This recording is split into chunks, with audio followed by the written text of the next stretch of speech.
I'm Jud Valeski. I'm an investor. And I'm not panicked about anything right now.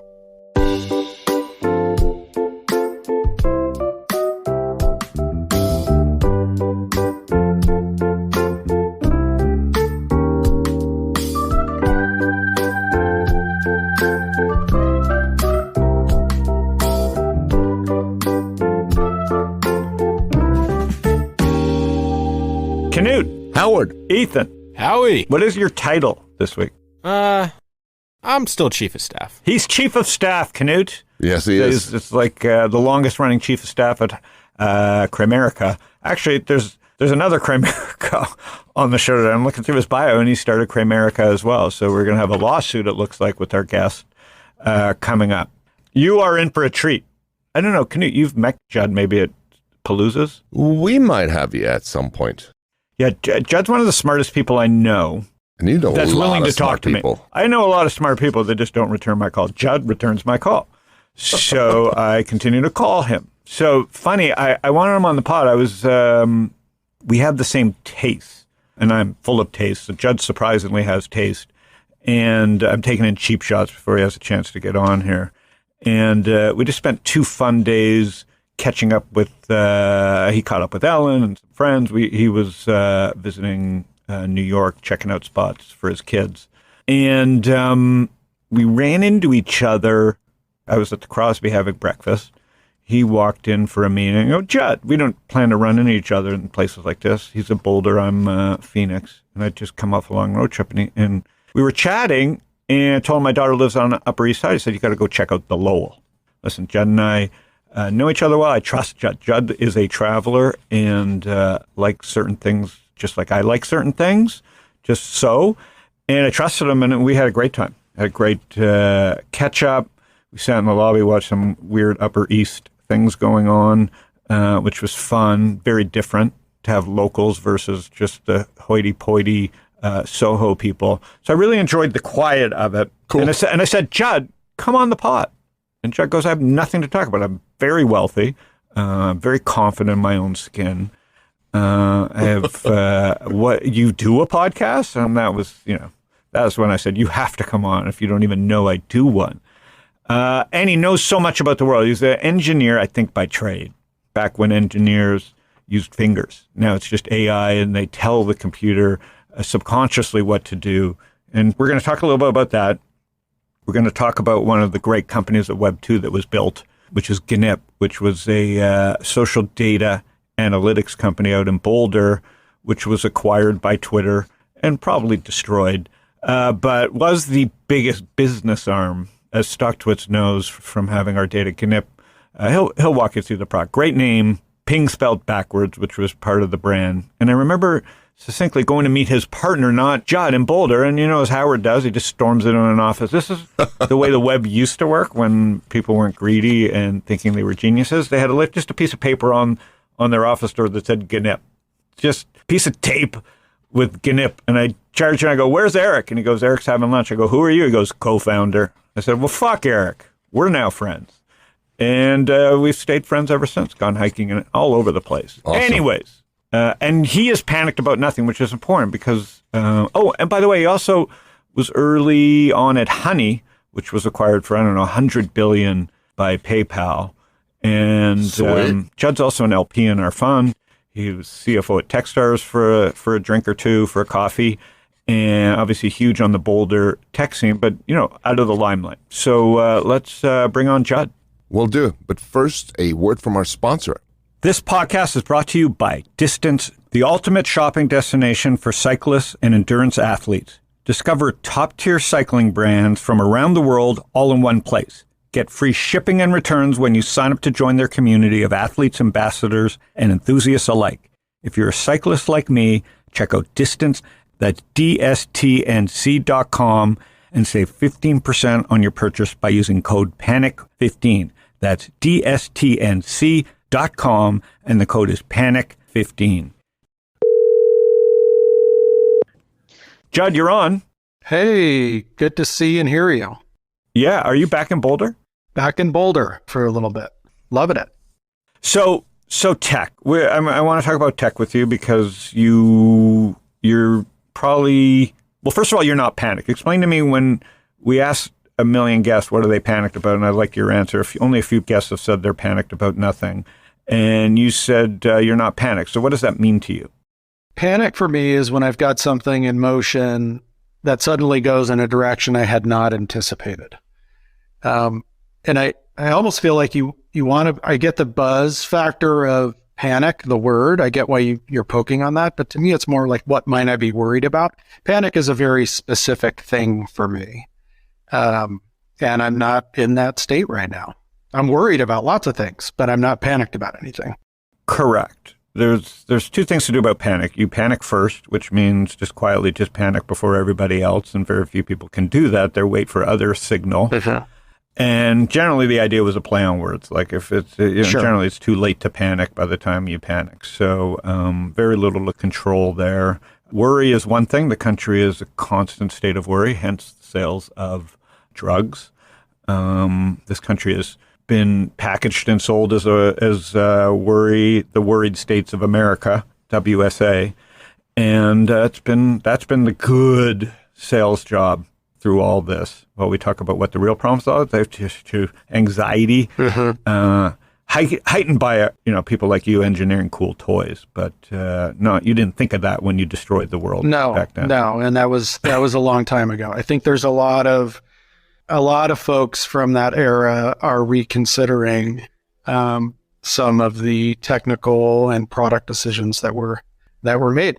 And one of those is speed. So this is one of my favorite stories that people will enjoy. It was one of the most nerve-wracking for you back when tech was a little slower. We call it the latent era. So is it your first job at Netscape? Yeah. So graduated University of Colorado Boulder and then shot out to Netscape Communications. Actually, the guy that hired me, I was actually just out in Palo Alto for his end of life service. He just recently passed, but anyway, he came out to Boulder University, did some interviewing, and brought me to Netscape, and I graduated here and landed there. And were you brought it because it was just a job, or did you know that was kind of like a movement? I had a sense that it was a movement. I was interviewing with a handful of different companies, different styles, different approaches to business. And that interviewing scenario was actually quite interesting. There were two companies in Palo Alto that I was considering. One of them was Anderson Consulting before it flipped into Accenture. And I made it all the way through that process. And I was having dinner, it was kind of a celebratory dinner with a bunch of the candidates at Blue Chalk Palo Alto. And I kind of leaned back. There were maybe 20, 30 of us kids around the table and a couple of partners trying to do the final sales pitch, and kind of leaned back at one point. I was like, man, these are not my people. This is not my table. And, I think the next week I went out for the on-site interviews at Netscape, and we went out for lunch, and, we went to some Japanese hole-in-the-wall joint and had some awesome food with some awesome people, and went away from that experience thinking, yeah, these are my people. This is happening. Yes. Tech wasn't cool. This was the beginning of the interface. Much like people in crypto are waiting for the killer app, Netscape became the killer app for the internet. Yeah, no, it was not cool yet, but it was right at that moment. Netscape was the first $1 billion software IPO to ever happen, and I landed right after that. I was not there pre-IPO, but was there just after, and that was my whole kind of career launch experience was with that crew, and specifically the networking library group at Netscape. So maybe other than the penis Zoom episode, so let's talk, because penis episode on Zoom was the peak of Zoom stock. You had an email non-penis altercation. Yes. that was just, the world today would be very different. That your life would be very different if the internet was as fast, or if servers worked the same way as they did in 1999 as they do today. So tell me the mood of the company. You guys go public. Andreessen's becoming famous, and tell me what's going on in the bullpen there. Yeah, so, bullpen, I'm low-level intro engineer at the company. Yeah. And Andreessen, brilliant guy, had written a lot of great software. But at this moment in time, IPO, management track, was kind of ascending the ranks, and wound up with pointy hair, as Dilbert would say, and was clearly in upper management. And kind of, as anyone would, became a little bit detached from the underlying engineering team. As a result of all of that, in good fun and just, the original engineering team, which I got bolted onto the side of, I was not an original engineer there. They had this email group where they would poke kind of gleeful fun at Andreessen when media would pick him up on something, and he'd get a media headshot and it would get posted in this publication or that publication, and folks pre-Slack,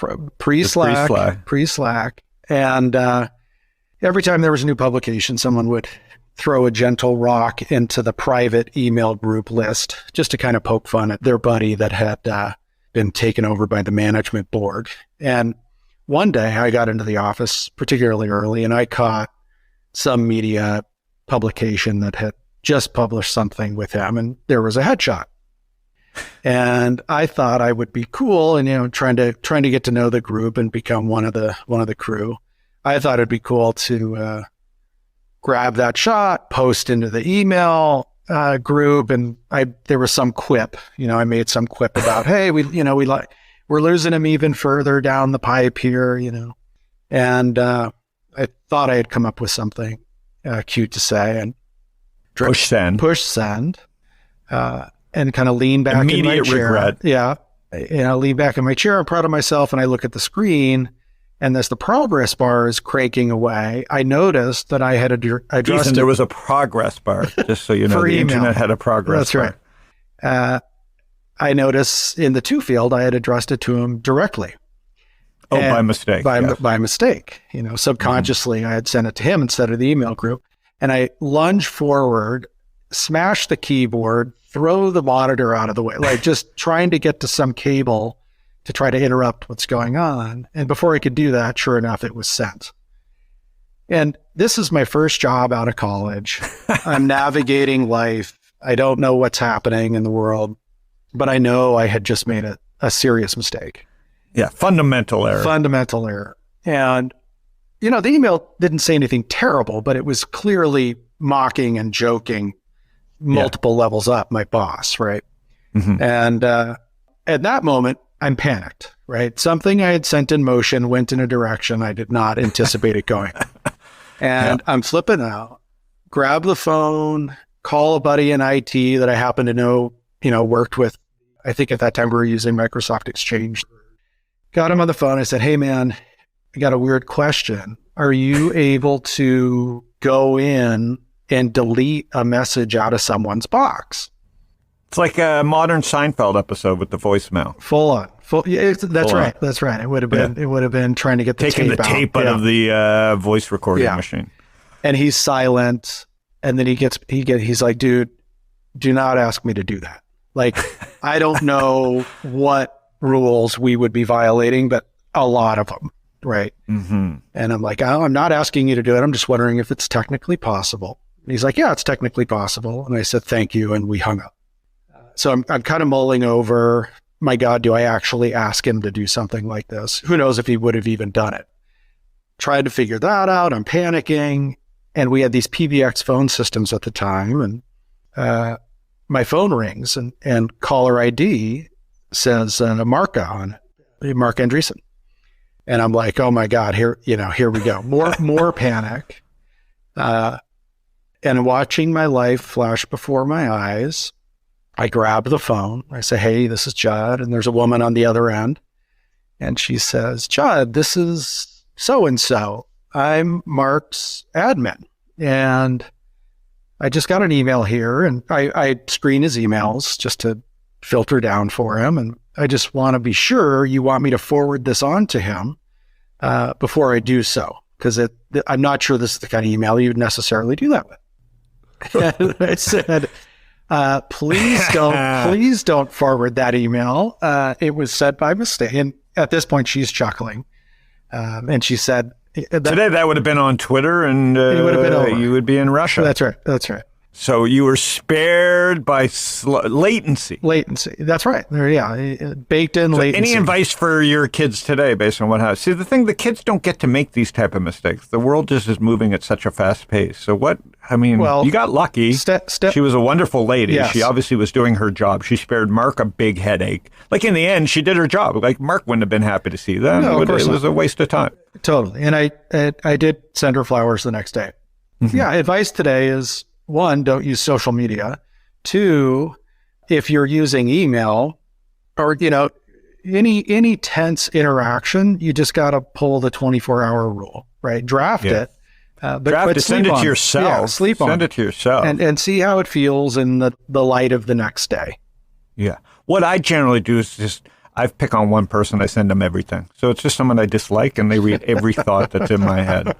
It's kind of like my poison account. Inundation. Somehow goes, why is Howard sending me this? Why has he got a beef with this guy? But anyways, I think that's good advice. Like, kids just don't understand.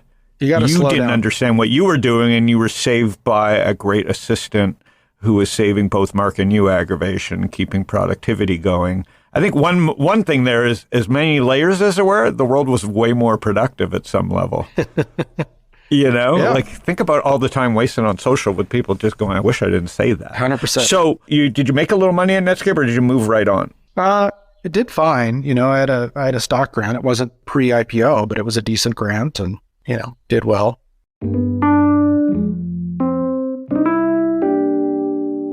And so, Gnip, now we go to Web 2. This is where you and I became friends. I got into the social media.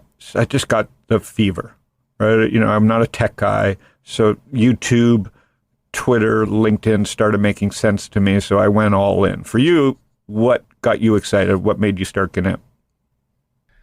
Well, around that time, this is 2007, 8? 6-ish. I think it was six-ish. 6-ish. Yeah. Around that time, MySpaces of the world were a thing, and Facebook was a thing, and Twitter was trying to figure out how to come online. And this idea that social media was going to become something big was becoming apparent, and we resolved there would undoubtedly be commercial value in that public environment, in that public discussion environment. We didn't know exactly where the value would be, but it was kind of the beginning of what marketing had always wanted, which was insight into what people are generally thinking in real time. That was always the holy grail, and for marketing, and social media was walking down that path. So we resolved we wanted to figure some commercial value out in social media. And it didn't wind up being exactly where we thought it would be at first, which is the case. Right, it was a grind. It's absolutely a grind. It was absolutely a grind. It took years to figure something out. But we figured it out, and, it's very obvious now. But there was absolute commercial value in public social forums, and we were aggregating that from lots of different sources and packaging it up and cleaning it up and providing it in a low latent manner to commercial interests. And we built a business around that. You could not build that business today in the era. Why? No one would let you? Yeah, no one would let you now. And it was horribly abused. I stand by our values, our principles, our morals. When we built that business all the way through, we did it the right way, but there were lots of players in that space that did it the wrong way. Non-legally. Non-legally, against terms of use, terms of service. Yeah. In some cases, flagrant privacy violation dynamics. Cambridge Analytica being the poster child of that with Facebook. Right. And after that whole episode, social data in general as a business completely changed, turned into something else. So let's walk through it. We're enemy of my enemy. Like, we were all kind of in the Twitter ecosystem, or I guess Facebook, like, it depended which ecosystem, but it was Twitter or Facebook, right? Mm-hmm. And Facebook was a lot more consistent in the way they behaved after early blunders, meaning they're just evil. And Twitter was just the everybody's got bird seeds and balloons, and product person changed every week, CEO changed every week. Why was it not obvious to Twitter for so long that this is the business that they should be in? And now today still aren't. But what was the switch? When they how do you think that all came down? Good question. They understood there was commercial value for quite a long time. They had staffed a small team internally to try to address that commercial value. We just put more resources into it, is the way I would talk about it. And we ground out a large business over multiple years and they were a critical and close partner of ours. So they had visibility, a lot of good visibility into our business, and they watched that grow with us. The beauty of a strong partnership is folks get to see how the underlying business is functioning. And we were so focused and dedicated to it. They could see the size of it and the continued growth of it. And we had dedicated ourselves to it. So in the end, it was, hey, let's buy these guys. They've got the whole industry dialed at this point. So let's absorb it. Well, they bought you, they bought my other friend Jim Payne, MoPub. And now we look today and there's no MoPub, and Elon's kind of fired everybody at Gnip. But when Gnip was acquired, what was kind of the run rate around? I think we were 50-ish million, 40, 50 million a year. What was peak revenue at Gnip? Did it get to 500 million-ish? Around that. I mean, the business expanded in a couple of different vectors to get there, but whole dollars aside, we were at acquisition time all the way to the end, the most profitable group in the company by far away. So in terms of high margin. Sorry, that's what I'm saying. The ad business always brought in the most whole dollars, but by margin, we crushed it. And by truly what Twitter is, if you wanted to really keep Twitter pure, you don't need ads. You just run a lean organization around the data. So what do you think Elon's play here? Not that you care. You don't work there. You don't own stock. I guess you say you're not really into social media anymore, but maybe you read stuff. Like for me, we talked about it recently. I was like, he bought it just for himself. Right, a platform for himself. Yeah. I certainly can't speak to that. I can. Right. He nuked not everyone, but just about everyone with Gnip when he came onto the scene. Recently tried to reconstitute the basic product offering with new price points, and I have no idea how that business is going. I'm hearing laughs from the audience. Yeah, you may, right? It's. I do. One thing that certainly stood out was some of the price points were $250,000 a month for some of the products we were building, and we would have loved to have been charging that, of course. And in some cases, we certainly were. But to generalize the product offering at those price points, I don't know what the market will bear. He's learning right now as we speak, and maybe it's working. And the few people that got excited have already killed the business idea. So everybody moves on, right? If you can't drink from the fire hose, you move on. Yeah. So it's the most fascinating company. You chose it in many ways as a derivative to play it through Gnip.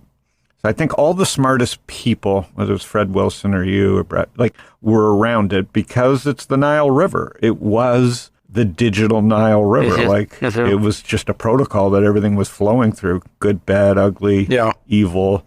And it's a mystery. Still a mystery. Can cause blindness if you get too close to it. Yeah, for sure. For sure. My general antisocial headspace is more commentary on the world being ad-driven these days. Pick your Web 2 product offering other than SaaS-related stuff. And at the core is a CPM ad rate. And I forget, somebody just published a book called Traffic I was reading a synopsis of. And, therein lies the demise of Web 2. Everything was distilled down to an ad impression. Ad impression and ZERP, when we look back, we got nothing. Yeah. Web 2 was one of the giant misdirections of all time. I mean, we got the iPhone, thank God. We got the cloud, but social just was a lot of power in the moment, 10, 15 years of a lot of money floating around, a lot of profit generated in there, very little value. Yeah.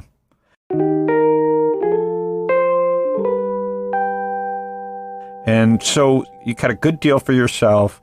You knew your expertise. You brought in a CEO near the end there who's still, Chris Moody is now a venture capitalist. Yeah. Was the plan to bring in someone that looked like yourself to trick investors and quietly leave? So that was not, because you are an evil genius. that was not conscious. In retrospect, definitely looks and feels that way. Brilliant chess move. I don't know if it was mine. I used to call Chris Moody and I go, nice try. And I would just talk to him like he was you. And I go, how was your weekend? He goes, who are you? I go, you're Jud Valeski. He goes, no, I'm Chris Moody. So you extricated yourself beautifully from the Twitter inner guts. And you're farting around. And what made explain to people, because what's amazing about you, as I spend time with you and run into you around the world, is we're very similar. Even though you're a geek and I'm not a geek, we both are kind of curious people. Mm-hmm. We're all curious, or at least people that get along are curious people, and then there's people who just aren't curious. Mm-hmm. Like Knut. Knut's very uncurious. Funny. They're used to getting money from the government. I don't blame him. He's on the dole. God, is that wrong too now? He's not quite French. Oh, sorry. I lost my head there. So with you like, let's think about it. You can't just be like Netscape, middle of Web to the dead center, whether people know Gnip or not. It was the dead center. You and I would have these conversations. I was like, Gnip is, Twitter could charge 4 people and make $1 billion if they really wanted to. They don't have to give the pipe to anybody, but like Goldman, JP Morgan, Bloomberg, So you understood all that. Then you decide to hang your hat with Honey. How does that come along? And tell people what Honey is. That was a huge company. So Honey, and first of all, at the intro, you had introduced Honey's acquisition by PayPal at $100 billion. That is inaccurate. But in some currency out there, it was $100 billion. Sure, could be drachma. We can build a token and apply. What was the acquisition? $4 billion. That's right. Yeah, and we both know Jeremy. We're LPs in his fund. Jeremy was the acquirer. Yeah, Jeremy's a great guy. So Honey helps people save money online when they're shopping, and it does so in a meaningful manner. And that's what a lot of people don't quite understand. It's pretty straightforward to save somebody $1 here or there when they're shopping online. And that's meaningful to some shoppers for sure. But to save people on average dollar amounts in the tens, and to periodically have them save potentially hundreds on a purchase, that's tangible, powerful, and meaningful. And Honey did that. It was a browser extension. Now, what was their magic? Because I still don't know what a browser extension is. So, browser extension weaves into the web browser and extends its functionality. So, but who uses any? Do you use any, Ethan? I do, actually. There's a new one, an AI one that I'm using, and it helps me with everything from email to just writing. What's it called? It is called Compose AI. Not to shout them out, but you shout them out. So it just sits there in your browser. Obviously, I use a few, but not that one. Yeah. And I never used Honey because I like paying full price. Because there you go. An idiot. Some people do. Browser extension. It's probably the most significant piece of technology to come out of Web 1.0 to never be fully utilized. And it is like, meaning Netscape had that and they didn't know how to manage. Like, correct. They're like a Twitter moment. They didn't monetize that. Correct. It wasn't. It's even less about monetization. It's getting the industry to understand it, what extensions are and how to use them and what they can actually mean, was completely and utterly overlooked by the network as we know it. It's a crying shame. But to your prior question, does anyone use extensions? Unfortunately, the answer is generally no. The extensions that do get used tend to be ad blocking extensions. Yes, I use that. Yeah, extensions put the consumer in control, which is very different from the internet as you view it today. It's actually the publishers who are in control. And so when the user is put in control, what do? The first thing they do is they block ads, right? So there's this... The number one browser extension. Exactly. And so a lot of power there, but very adversarial with respect to how the network otherwise grew up. So no one uses extensions. If you do, you have an ad blocker. If you go one level deeper, you had Honey installed. Okay. And how did they rise above that noise? And obviously it had tremendous value, so it just spread like wildfire. Long, slow grind, right? Okay. And years of no marketing, no advertising, word of mouth, distribution, people saving money. You're at a dinner party, you just... Actual providing value. Actual, real, tangible value to the consumer. And I get this question all the time, like, I want to do an extension. How do I do it? And there are a lot of really interesting extensions. Well, because I send you every deck that's an extension. Exactly. Yeah. I go, you must get so many emails from idiots like me. Talk to Jud, Honey 6.0. Yeah, exactly. Honey 6.0. And what every one of those extension ideas gets wrong is end user consumer value. It's the compose.ai, there's actual real value in there. I hadn't heard of that one. That it's undoubtedly something I'll pick up and try out though, because the user's getting some real AI application to the internet that they're working with. Like there's real value. Yeah. And most companies want to do, and they want the value to magically appear by virtue of just doing the extension.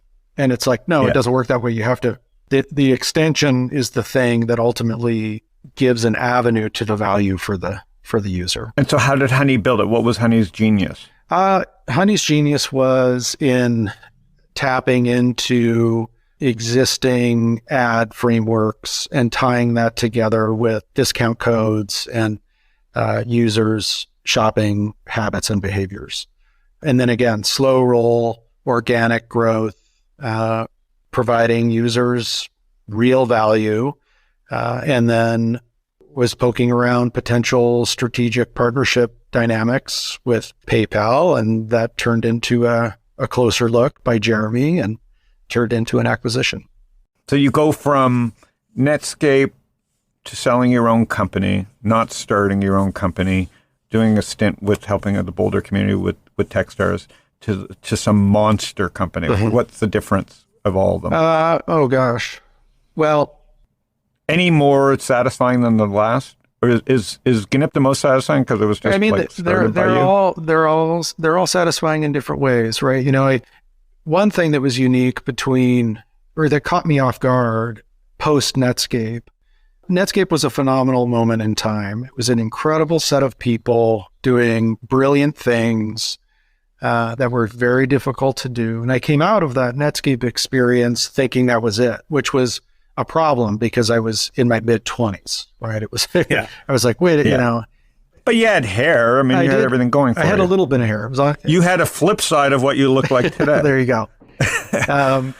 And I thought coming out of that experience, I'd never relate to people. I'd never have that team camaraderie, powerful relationship dynamic in business ever again. And I went years with that cloud hanging over me. And then we fired up Gnip, and lo and behold, you can have multiple phenomenal friendship, relationship, business team moments across your career and your lifespan. So that was surprising to me. It was a very pleasant surprise with Gnip. It's kind of a family one was Netscape, family two was Gnip. And similarly, Honey, turned into family three.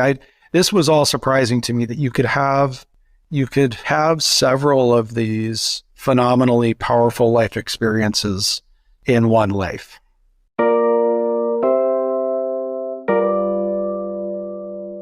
So now I want to bring it full circle to today. We were just you and I. It was meant to be that we caught up. Now, unfortunately, we talked mostly about porn and things, which is, just works no matter what you're doing, Sports and pornography. What does it feel like when let's just give a viewer what it feels like. You now walk in. What is the feeling when you see me at the Crosby? My feeling is awesome. A guy I can relate to on the finance side of things that allows me to understand the blend of finance and tech in a way that I can't do on my own. So it's not like Howard looks great. How does he do it? Why has he made me money and yet I've started 3 companies and not included him? Those aren't the thoughts that go through your head, not guilt? Like it's a one-way fucking street of social leverage returning capital to you and me not being involved in anything you do? There's no guilt? I think, hey man, I'm quite certain you looked the other way. I keyed that up for you and there was nothing in there for me. Some finance assholes. A finance bro. No, it was the combination. It was the combination of finance and tech. Yeah. Now, did you think I would go to the Lowell, or were you just like, no, are you always surprised by of course I did not think you would. No, whenever. And immediately I moved my hotel to the Lowell. Yeah, and you were better off for it. Yeah. And so there's something to this serendipitous thing. So what is it today? You're not going to get back in the arena, as Chamath would call it. You aren't panicked about anything. There's no reason to be. You can mentor. You've got 2 kids going to college, right? So my son is studying computer science up at Fordham University in New York. Shocker. Yeah, I know. Shocker. Yeah. And my daughter was just admitted to FIT in New York. So we may be staring down the barrel of 2 kids in New York.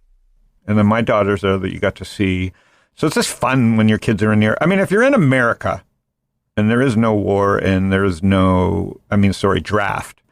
I mean, if your kids are in New York, that is probably the highest essence of being an American. Is my son. If they're not going to make you go around the world serving people, you might as well be in New York growing. Couldn't agree more, but it is not for everybody, right? It is a super dense, fast-paced, moving environment, and that does not sit with everybody's nervous system.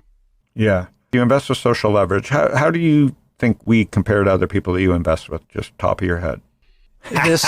That's advertising. You probably can't have that in. I was just kidding around. So you show up at our events, which is what I was just kidding, was what's important. And you feel part of the community, right? I think that's part of the I get this question not necessarily from you, but from other people a lot. Like, why are you invested there? And consistently, you and the social leverage team give me access to something that I don't have ready access to otherwise, and that is the blend of technology and finance. I'm fascinated by the finance world, but I know very little about it. It's hard for me to understand it. It's hard for me to play in that space, and social leverage gives me an opportunity to do precisely that. And so, attending the events, I get to chat with people in a million years I would never chat with, and I'm always blown away. Always blown away. But yet Honey and Gnip were really financial products.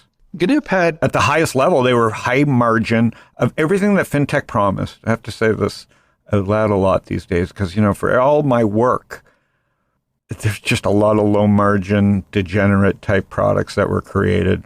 I'm proud of all the investments because we're seed investors. We don't know what things will become when you plant a seed, right? Like how you water it, how you nurture it, what the environment is around it, blah, blah, blah, blah, blah. But if we look back at Finance 2.0, it's the same fucking thing. So we got Bitcoin. Gensler doesn't want it. We've got Robinhood, but tiny company relative to like the Schwabs and E-Trades and TD Ameritrades. Jury's still out. We have so many failed low margin lending fintech companies. But yet Honey and Gnip were very high margin fintech products. Like the banks paid for Gnip. And in Honey, the consumer, that's a fintech product. You saved consumers money and built a profitable business with a good exit. Yeah, but that's business always distills down to finance on some level. So yes, those were finance-related businesses, but they weren't inherently financial industry at the core. Honey arguably was, but it was consumer focused as opposed to. But from finance, I know because you've dabbled in it. You love playing around with Robinhood and the options and your kids. Yep. So it's like These tools are there, and we just haven't gone to the next level with Right. them. Could be sports gambling that gets everybody over the hump. What has you excited in tinkering today? Is it AI? Lightly tinkering there myself. That said, I'm most excited about what AI is going to bring. Its current incarnation that we're all excited about, I think is a blip that will be footnoted in terms of its actual total impact. I think we're all just kind of enamored with this new way to interact with the machine. And it's fun. Like, really excited about the UI that. works. Yeah, the UI works. It's really fun. It's got lots of problems. I do worry we're just at the moment going to overlay existing known models onto it. I worry that the Web 2 headspace is going to try to graft onto ChatGPT and the existing AI interface, which it will do. That is totally uninteresting to me. I think the real power of AI will be seen in completely different models and completely different frameworks like healthcare, infrastructure, education. Like the application of that technology on those really hard problems is law, accounting. That is where humanity is going to shift. And we're not, that hasn't reached full deployment, not even close. As consumers, we haven't even really seen. But it's organic, which is nice. Yeah, totally. The UI makes it organic where an 8-year-old or an 80-year-old can use it. Totally. And it's incredible, right? Chatting with a machine that has that much knowledge is really powerful. We do, one word of caution for everyone out there doing it, playing with it. Depending on how you're using it, you've got to watch out for hallucinations. What does that mean? The machine will conjure up content and purport that it is, or it will come across as factual, but it's actually not. They will often, the algorithm will infer that if A, B, and C were true, then D would likely be true, and it will put D down as fact for you as the human consuming the content. There's got to be a lot of fact checking in there as you're generating content, And what is it that your son likes about engineering? This is his first year. I think he's trying to figure that out. He's kind of split right now. He's actually been interning for an AI related company over the past few months while doing his core CS classes. So he's kind of seeing this split between core baseline data structures, discrete structures, algorithms, computer science coursework, vis-a-vis the wave of AI that is crashing down upon us. And I think he's in the midst of trying to evaluate what's notable and what's interesting. There was several layers removed from me. Old acquaintance said something interesting on, I think it was LinkedIn. Prompt engineer is the new software engineer. Correct. And Yoni said that to me too in Israel. He's like, dude, my best coders will code differently. Yeah, exactly. And so he's grappling with that phrase as we speak. Am I a software engineer? Am I a prompt engineer? What does it mean? How do they relate? So TBD. TBD. Well, I like that. I'm going to let you go. What a treat. Yeah, good to see you. For you, I mean. Yeah. For me, I just put up with that. For you, what a treat this must like be. twice. You have one of the best laughs in tech, too. I do? Yeah, I think you I'll do. take that. It's a very natural laugh. There's no bullshitting Jud Valeski. No, all natural. What a treat. Thanks for, you don't do this that often, but the track record speaks for itself. It was fun. And good to see you twice in as many weeks. Twice in as many weeks, and we will check on you. Run into you soon, my man. So have a fantastic summer. Likewise. Take care. Thanks for having me. Okay. Ethan, Knut. Hey. See, quiet legends out there. That was a good one. As compared to most that aren't good ones. Good point. The tech has only been around, well, it's been around 40, 50 years, I guess, in the 70s.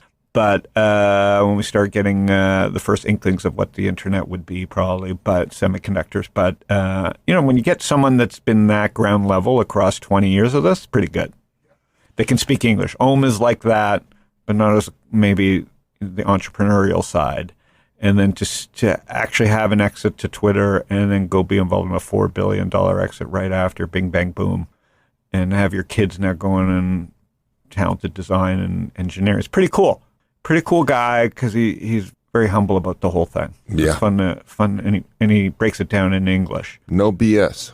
No BS, which is kind of our LP base. We have guys like Jud, which are kind of no BS guys that we fill in, and that's what part of our secret sauce is having people around the table that we can send stuff like this to. We see a lot of these, because of Honey, we see hundreds of these things, and it's always nice if we think it's interesting to send it to Jud and say, Jud, this has got potential, and use that network to get quick answers. Anyways, you were listening to Panic with Friends, where I have on guests, founders, entrepreneurs, venture capitalists, traders, trying to get a little bit ahead of the market. You can search my name, Howard Lindzon, or go to Panic with Friends, Spotify, Apple, YouTube, Google, and you will subscribe on one of those, your favorite, and you will get something once a week from us, never a hassle. Tell your friends. Please do subscribe, and we'll see everybody next week. Be sure to listen just another minute to hear more about the special offer for Panic listeners from our sponsor, DSTNC.com.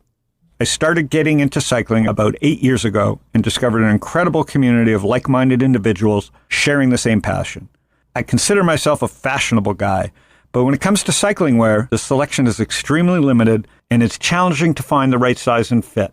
Last year, I met a former pro cyclist and his business partner wife who shared my dilemma and decided to address it head on. Together, they created Distance, the first marketplace that features premium cycling apparel and accessories from leading brands worldwide. I recognized the potential of the business, and we decided to invest through social leverage. We also put together an incredible group of friends who love cycling and invested alongside. What sets Distance apart is its thoughtful curation of apparel, highlighting the latest fabric technologies designed to enhance the rider's experience. The site is constantly refreshed with new and exclusive product launches, all hand-selected for their quality and innovation. But what truly sets Distance apart is its commitment to customer satisfaction. They offer free express shipping and easy returns, and the community of athletes, ambassadors, and enthusiasts they've cultivated is unparalleled.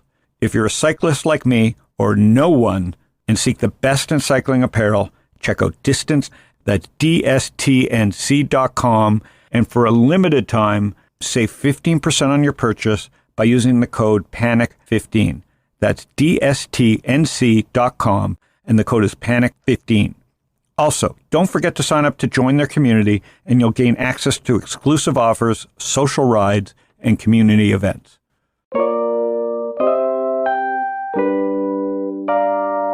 Howard Lindzon is the founder and general partner at Social Leverage. All opinions expressed by Howard and podcast guests are solely their own opinions and do not reflect the opinion of Social Leverage or StockTwits. This podcast is for informational purposes only and should not be relied upon for decisions. Guests may maintain positions in securities discussed in this podcast.